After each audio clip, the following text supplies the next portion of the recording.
Hi guys, ഇപ്പൊ Bigg Boss season 6 B hotel നടന്നുകൊണ്ടിരിക്കുവാണ്. അതിന്റെ ദാരുണാവസ്ഥ കണ്ടിട്ട് വീഡിയോ ഇടാൻ തോന്നിയിട്ട് വന്നതാണ്. ഇന്നലെ സാവുമോൻ കയറിയിട്ടുള്ള നമ്മള് വീഡിയോസ് ഒക്കെ കണ്ടതാണ്. എല്ലാരും വളരെ വീക്കായിട്ട് തോന്നി. എനിക്ക് ആർക്കും ഒരു പ്രതികരണം ഇല്ല. ആൾക്ക് ചോദിക്കുന്നുണ്ട്, ചോദ്യത്തിനൊന്നും യെസ് നോ എന്നതിനപ്പുറം മറുപടിയൊന്നും കാര്യമായിട്ടില്ല. പിന്നെ കുറെ പേര് പുറകെ നടന്ന് കോയിൻ കിട്ടാൻ വേണ്ടി എന്തൊക്കെയോ കളിക്കുന്നു. ഒരുമാതിരി ഒരു 5 സ്റ്റാർ ഹോട്ടലിന്റെ ഒരു തരത്തിലുള്ള ഒരു ക്വാളിറ്റിയിൽ കാണിക്കാത്ത രീതിയിലുള്ള ഒരു ബി ഹോട്ടൽ നമ്മൾ കണ്ട. തൊട്ട് മുന്നേ സീസൺ 5 നമ്മൾ ബി ഹോട്ടൽ കണ്ട അടിപൊളിയായി ചെയ്തിട്ടുണ്ട്. ഇപ്പൊ മാനേജറായിട്ട് ജുനൈസ് അടിപൊളിയായിരുന്നു. അതുപോലെ തന്നെ ഓരോ കണ്ടസ്റ്റൻസും ഓരോ ടീമായിരുന്ന എന്റർടൈൻമെന്റ് ആയാലും എല്ലാ കാര്യങ്ങളും അത് നന്നായിരുന്നു. മാത്രമല്ല ഇന്ററാക്ഷൻ അടിപൊളിയായിരുന്നു. ഗസ്റ്റുമായിട്ടുള്ള ഇന്ററാക്ഷൻ നല്ല രസമുണ്ടായിരുന്നു.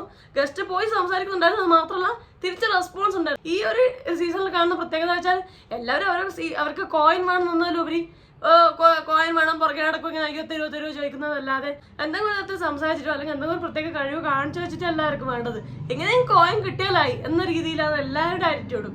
അല്ലാതെ ഞാൻ ഇങ്ങനെ ഈ രീതി പെരുമാറിയാൽ കോയിൻ കിട്ടും അങ്ങനെ യാതൊരു ചിന്ത ആയിരിക്കില്ല. ഇപ്പൊ റഷീദ് നമ്മൾ ഭയങ്കര ജെന്യൂനായ കണ്ടസ്റ്റന്റ് ആണ്. എന്ന് വെച്ചാൽ ജെന്യൂൻ ആണ് ആള്. നമ്മൾ വളരെ ക്ലിയർ ആണ്. നമുക്ക് എപ്പിസോഡും കാര്യങ്ങൾ കണ്ടാൽ വളരെ ക്ലിയർ ആണ്. വളരെ ജെന്യൂൻ ആയ ഒരു മനുഷ്യനാണ്. പക്ഷെ ഒരു പ്ലെയർ, ബിഗ് ബോസ് പ്ലെയർ ആണോ ചോദിച്ചാൽ അല്ലാന്ന് പറയാനുള്ളത്. കാരണം HR മാനേജറാണെന്ന് പറഞ്ഞിട്ട് അവിടെ ഇരുന്നിട്ട് തോന്നിയ പോലെ, അതായത് പ്ലെയേഴ്സ് കണ്ടസ്റ്റൻസിനെ കാട്ടി മോശമായ രീതിയിൽ ബിഹേവ് ചെയ്തതായിട്ടാണ് നമുക്ക് ഋഷിയുടെ പെരുമാറ്റം കണ്ടപ്പോൾ ഇന്നലെ തോന്നിയത്.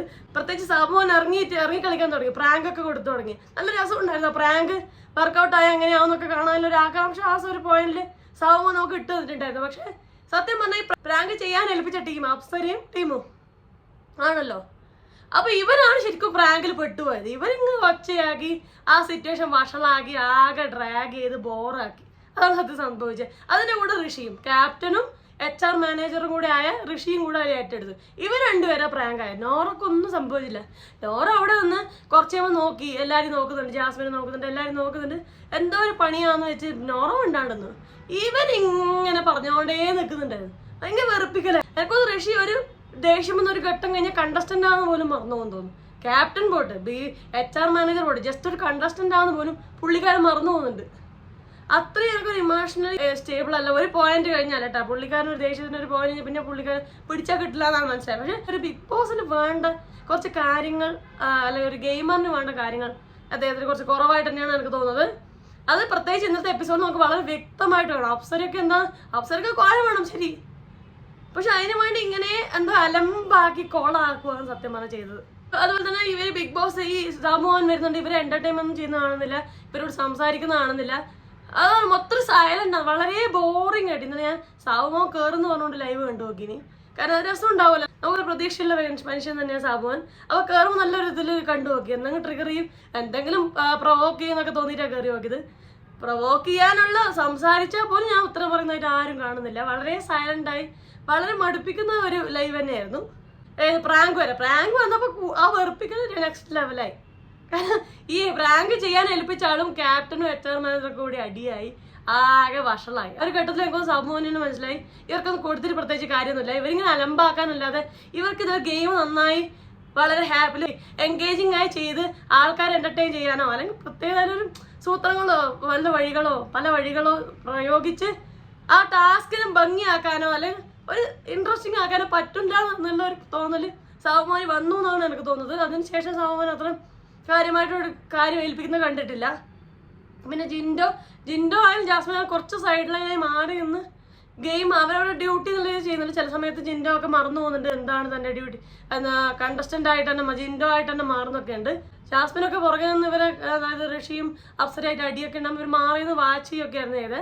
അപ്പൊ ഇന്നലെ ഇവരുടെ ഒന്നും പ്രകടനം കാര്യമായിട്ട് കണ്ടിട്ടില്ല. അതുപോലെ തന്നെ സിജോ, ജാസ്മിൻ, ജിൻഡോ ഇവരൊക്കെ മാറി നിന്ന് കളി കാണുക. അല്ലാതെ വേണ്ടത് അലമ്പാക്കാൻ പോയില്ല. വേണ്ടാതെ ആ ഗസ്റ്റിന് മുന്നിലാണ് നമ്മൾ അലമ്പാക്കിക്കൂടാ എന്നുള്ള തോന്നലെങ്കിലും അവർക്ക് ഉണ്ടായിരുന്നു വേണം പറയും, ഈ 3 പേർക്ക്. ഇന്നിപ്പോ ലൈവിൽ അത്ര രസമൊന്നും ഉണ്ടായിരുന്നില്ല. ഇങ്ങനെ വലിച്ചു കിട്ടി പോകുന്നതായിട്ട് തന്നെ തോന്നി. അതിന്റെ ഇടയ്ക്ക് ബിഗ് ബോസ് വിളിച്ച് സാബുമോനോട് ഇൻട്രസ്റ്റിംഗ് ആയി ചെയ്യാനൊക്കെ പറയുന്ന കണ്ടു. ഇതിപ്പോ വൈകിട്ട് ഞാൻ ലൈവിൽ കണ്ടു ശ്വേത മാം കയറിയിട്ടുണ്ട്. അപ്പൊ അതിനുശേഷം രസം ഉണ്ടാക്കാൻ ശ്രമിച്ചിട്ടുണ്ടെന്നാണ് എനിക്ക് തോന്നിയത്. കുറച്ചുകൂടി ബെറ്റർ ആയി. കാരണം പുള്ളിക്കാരി തന്നെ അങ്ങോട്ട് ഇപ്പൊ തിരിച്ച് റിപ്ലൈ ഒന്നും ഇല്ല, തിരിച്ച് പ്രത്യേകിച്ച് വലിയൊരു അഭിപ്രായമൊന്നും ഇല്ലെങ്കിൽ പോലും പുള്ളിക്കാരി തന്നെ എന്തെങ്കിലും ചോദിച്ചോണ്ടേ ഇരിക്കുന്നത്. എനിക്ക് പവർ റൂമൊക്കെ കയറണം, ഡാൻസ് കളിക്കണം, എനക്ക് എന്തെങ്കിലും ചെയ്യണം, അങ്ങനെ ആ പുള്ളിക്കാരിനെ ഇട്ടോണ്ടേ ഇരിക്കുന്നുണ്ടായി തോന്നി. അതുകൊണ്ട് തന്നെ അവർക്ക് അവര് എസ് നോക്കി ഉത്തരം പറയുന്നില്ല, അല്ലാണ്ട് വലിയ ഉത്തരങ്ങളൊന്നും അവരുടെ ഭാഗത്തുനിന്നൊന്നുമില്ല. എങ്കിലും പുള്ളിക്കാരി ആ ഗെയിം ഇടാനോ കുറച്ച് ഇൻട്രസ്റ്റിംഗ് ആക്കാനോ, ഇപ്പൊ പവർ റൂം കയറണം എന്നുള്ള ഒരു കാര്യം നമ്മള് ക്യാപ്റ്റനോട് ഋഷിയോട് പറഞ്ഞപ്പോൾ അവിടെ ഒരു ഗെയിം രസം ഉണ്ടായിരുന്നു. ശ്വേതാമൻ അങ്ങനത്തെ ഒരു സംഭവം ഇട്ടുകൊടുക്കുകയും ചെയ്തു. അത് ആക്ച്വലി അവർക്ക് പ്രഷർ ഉണ്ടാവുകയും ചെയ്തു. കാരണം അവർക്ക് അങ്ങനെ ഡീൽ ചെയ്യണമെന്ന് അറിയില്ല. അത് അറ്റ്ലീസ്റ്റ് അത് പറഞ്ഞ് അവരെ ഗസ്റ്റിനെ കൺവിൻസ് ചെയ്യാൻ പോലും അവർക്ക് പറ്റുന്നില്ല എന്നൊക്കെ തോന്നി. പ്രത്യേകിച്ച് ഋഷിക്ക് തോന്നുന്നു പറ്റുന്നേ ഇല്ല. ബാക്കി എല്ലാവരും പറ്റില്ല മാം, ഇല്ല എന്ന് പറയുന്നല്ലാതെ കൃത്യമായൊരു ഉത്തരം കൊടുക്കുക അല്ലെങ്കിൽ അതിന് പറ്റുന്ന ഒരു രീതിയിൽ സംസാരിക്കുന്നതായിട്ട് ആരും തോന്നിയില്ല. പക്ഷെ എങ്കിലും ഒരു ടാസ്ക് കൊടുത്തതായിട്ട് തോന്നി. അപ്പൊ അതുപോലെ തന്നെ ഇപ്പം ഞാൻ ലേറ്റസ്റ്റ് കണ്ടത് റോബോയായിട്ട് നിൽക്കുന്ന ജാസ്മിൻ എന്തോ ഡാൻസ് ജീൻസ് സിനിമയിലെ പാട്ടിന് ഡാൻസ് ചെയ്യാൻ കൊടുത്തിട്ടുണ്ട്. മാത്രമല്ല ഇപ്പം ശ്വേതാ മേനോനും അതുപോലെ തന്നെ സാബുമോനും കൂടി ഗെയിം പ്ലാൻ ചെയ്യുന്നൊക്കെ ഉണ്ട്. ഇനി എന്ത് ടാസ്ക് കൊടുക്കാം, എന്ത് ചെയ്യാം, അങ്ങനെ അവര് കക്കും അല്ലെങ്കിൽ സ്റ്റോൺ എടുത്തുകൊണ്ടോവും അല്ലെങ്കിൽ കോയിൻസ് ഒക്കെ എടുത്തുകൊണ്ടോവും എന്നൊക്കെ അവരിങ്ങനെ പറയുന്നുണ്ട്. അപ്പൊ അതിനൊക്കെ സാധ്യതകൾ ഉണ്ട് എന്നൊക്കെ പറയുന്നുണ്ട്. പക്ഷെ എങ്കിലും എനിക്ക് ഫീൽ ആയത് ശ്വേതാമേൻ വന്നതിന് ശേഷം കുറച്ചുകൂടി ഇൻട്രസ്റ്റിംഗ് ആയിട്ടുണ്ട് എന്നാണ് തോന്നിയത്. ഇവൻ നന്ദനൊക്കെ എന്തൊക്കെയോ ഡയലോഗ് അടിക്കുന്നുണ്ട്, പക്ഷെ എങ്കിലും ഒരു ഓൾ ഉണ്ടാക്കുന്നുണ്ട് എന്ന് വേണം പറയാൻ. ഇപ്പൊ നോറ ഇന്നലത്തെ എപ്പിസോഡിൽ കളിക്കുന്ന കണ്ടു സാബുമോനോട് പറയുന്നുണ്ടായിരുന്നു ജിന്റെ വിശ്വസിക്കാൻ കൊള്ളുകയും ചെയ്യില്ല, ഇത്രയൊന്നും വിനയം മുന്നേ ഇല്ല എന്നൊക്കെ പറഞ്ഞ് അവനോന്റെ ഹോട്ടലിന് കുത്തിത്തിരിപ്പ് ഉണ്ടാകുന്ന ഒരു സ്റ്റൈൽ ഓഫ് കളിയാണ് ഇന്നലെ കളിച്ചോണ്ടിരുന്നത്. അതാ പറഞ്ഞ നോറ ഒരു ആവശ്യം എന്ന് വെച്ചാൽ എല്ലാവരെയും നെഗറ്റീവ് ആക്കി സ്വന്തം മാത്രം പോസിറ്റീവ് ആക്കി മാറ്റാനുള്ള ശ്രമം അങ്ങനെ എന്തൊക്കെയോ ചെയ്ത്.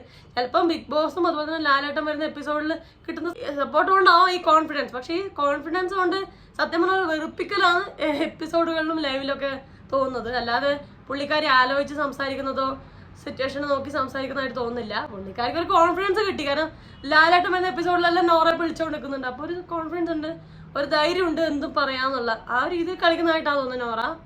പക്ഷെ നോറ വന്നതിൽ നിന്ന് മാറ്റി വന്ന അവസ്ഥയിൽ മാറി വെച്ചാൽ മാറിയിട്ടുണ്ട്.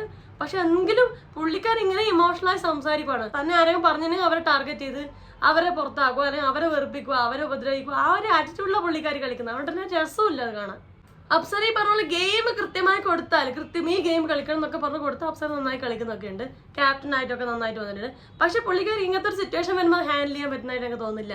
ഉണ്ടെങ്കിൽ ആ പ്രാങ്ക് അടിപൊളിയാക്കിയാനേ തോന്നി. പിന്നെ ജിന്റെ കുറച്ചുകൂടി ഇറങ്ങി വന്ന് കളിക്കണമായിരുന്നു. അതായത് എന്റർടൈൻമെന്റ് ആയാലും എന്തായാലും രസം ഉണ്ടായിരുന്നു. ഇപ്പോൾ ഇവൻ നമ്മൾ നോറയുടെ കൈ കെട്ടുന്ന ഒരു ടാസ്ക് ഉണ്ടായിരുന്നല്ലോ, ജിന്റെ എന്തൊക്കെ അയാൾക്ക് ഇഷ്ടമുള്ള ചെയ്തു. പക്ഷെ എങ്കിലും എന്റർടൈനിങ് ആയ ഒരു കാര്യമായിരുന്നു.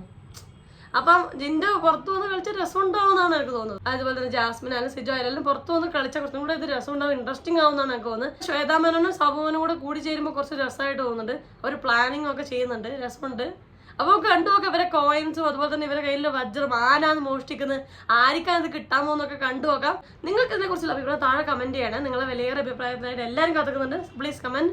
അപ്പോൾ അത്രയും എല്ലാവർക്കും വീഡിയോ ഇഷ്ടപ്പെടുക, ലൈക്ക് ചെയ്യുക, സബ്സ്ക്രൈബ് ചെയ്യുക, ഷെയർ ചെയ്യുക, കമന്റ് ചെയ്യുക. അപ്പോൾ പറഞ്ഞാൽ എല്ലാവരും ഹാപ്പി ആയിട്ടിരിക്കുക. മറ്റൊരു റിവ്യൂ റിയാക്ഷനോ സോഷ്യൽ ഇഷ്യൂ നെക്സ്റ്റ് ടൈം കാണാം. അതുവരെ ബൈ ബൈ.